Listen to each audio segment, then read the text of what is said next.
So, ngayong araw, gagawa tayo ng pansit canton. Yung pansit canton na special na nakikita natin sa mga handaan. So, simulan na natin.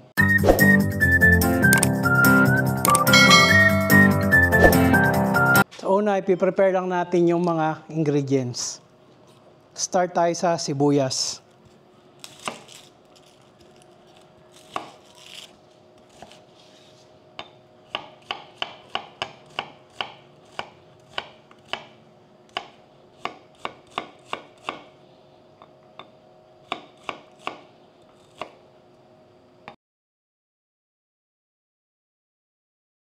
Sunod natin yung carrots.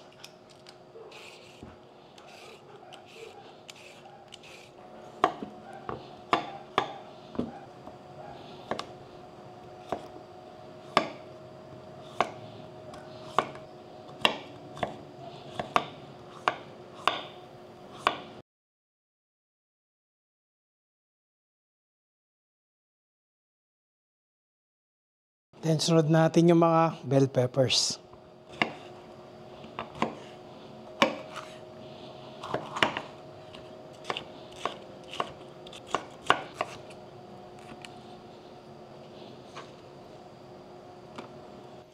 Tapos maglalagay din tayo ng Baguio beans.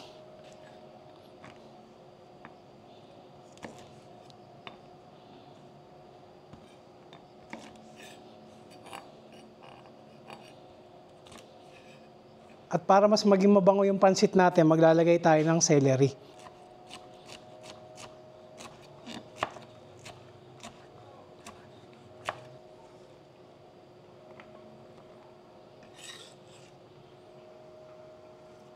Tsaka isang maliit na repolyo.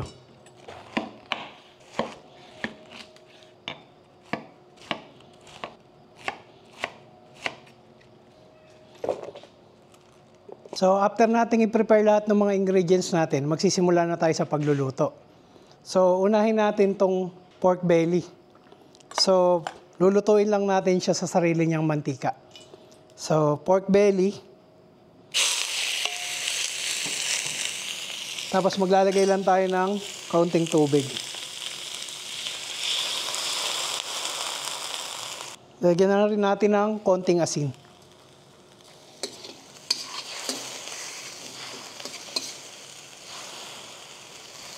Bali, hintayin lang natin siyang maglabas ng sarili niyang mantika. Tapos doon natin siya igigisa.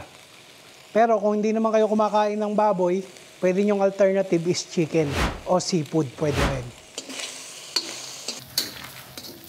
So kung nakikita nyo to, nagmantika na siya. Tapos may mga bits na rin naiwan. Huwag niyong tatanggalin yung flavor. Lalagay lang natin siya ng konti sa gilid, then magigisa na tayo.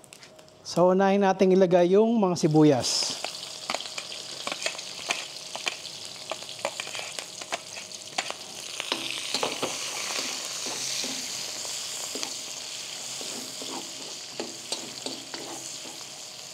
Then, sunod na rin nating ilagay yung bawang. So, meron na akong pre-prepared na bawang. So, mga 1 kutsarang bawang. So, gisahin lang natin to hanggang tuluyang lumambot yung mga aromatics. Then, halu-haluin na natin.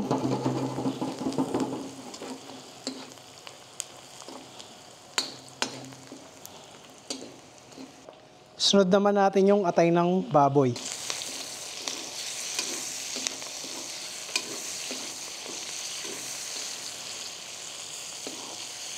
Tapos maglalagay tayo ng konting toyo.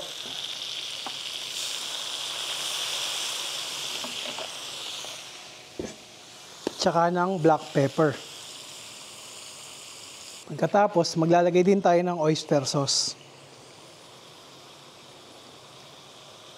Bali, itong sachet na to, mga 2 kutsara siguro to.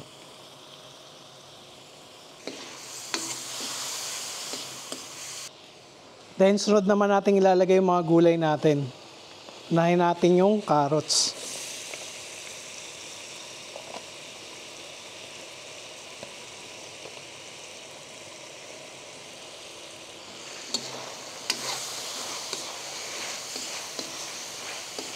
Sabay na rin natin ilagay yung green beans.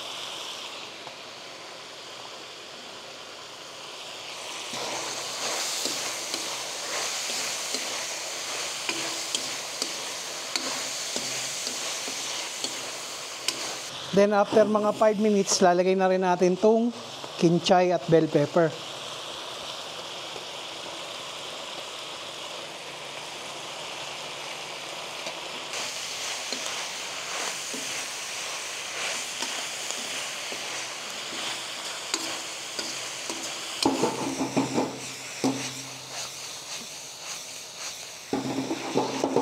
Then pag medyo malambot na yung mga ibang gulay, lalagay na rin natin yung repolyo.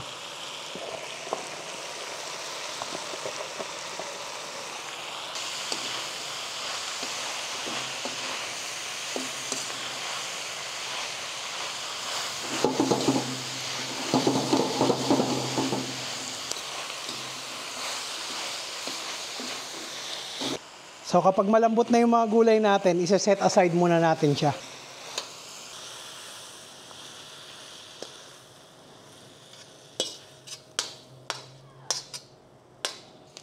Then iluluto na rin natin yung noodles. So maglalagay lang tayo ng tubig. Pagkatapos nun, titimplahan na rin natin to. So maglalagay lang tayo ng konting toyo. Medyo hinay-hinay lang sa alat kasi medyo maalat yung noodles ng Pancit Canton. Then maglalagay din tayo ng black pepper. So dahil wala tayong chicken stock, gagamit na lang tayo ng Knorr chicken cubes. Tapos maglalagay din tayo ng oyster sauce. Pag kumukulo na yung stock nyo o yung sabaw para paglutuan ng pancit, so gagawin nyo dyan, titikman nyo lang kung okay na.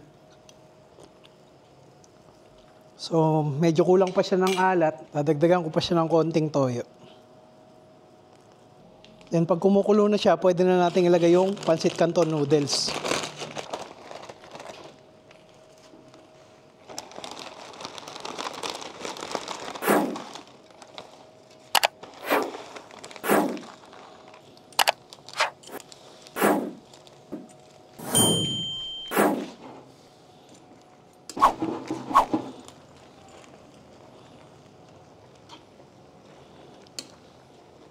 Sa pagtansya naman ng tubig na ilalagay nyo, so kung nakita nyo medyo madami yung tubig na nailagay nyo, pwede nyo namang bawasan.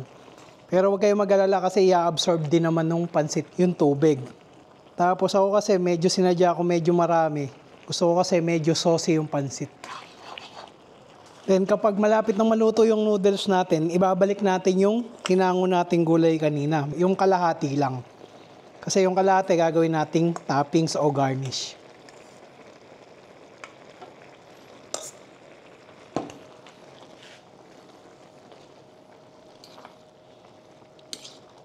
So pagkatapos natin ibinalik yung mga sahog, maglalagay naman tayo ng cornstarch slurry.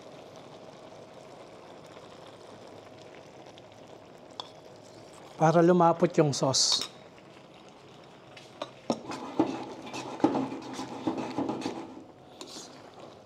And after na magtikin na yung sauce natin, papatay na natin yung apoy. Then yung pinaka last step, maglalagay tayo ng sesame oil. So hindi natin siya nilalagay habang niluluto kasi mawawala yung flavor niya pag niluluto. So mababawasan. And that's it. Pwede na natin tong i-plating.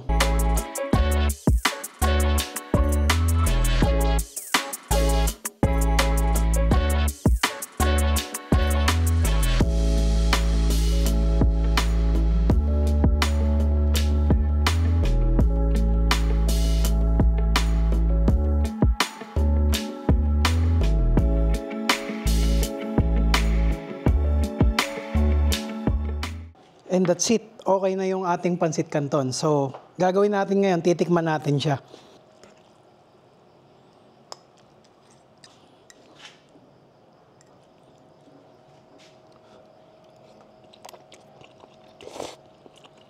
So, masarap naman yung pancit na yung outcome ng ginawa natin ngayon. So, kung nagustuhan niyo yung video na to, magkita-kita muli tayo sa mga susunod na recipe video ko. Hanggang sa muli.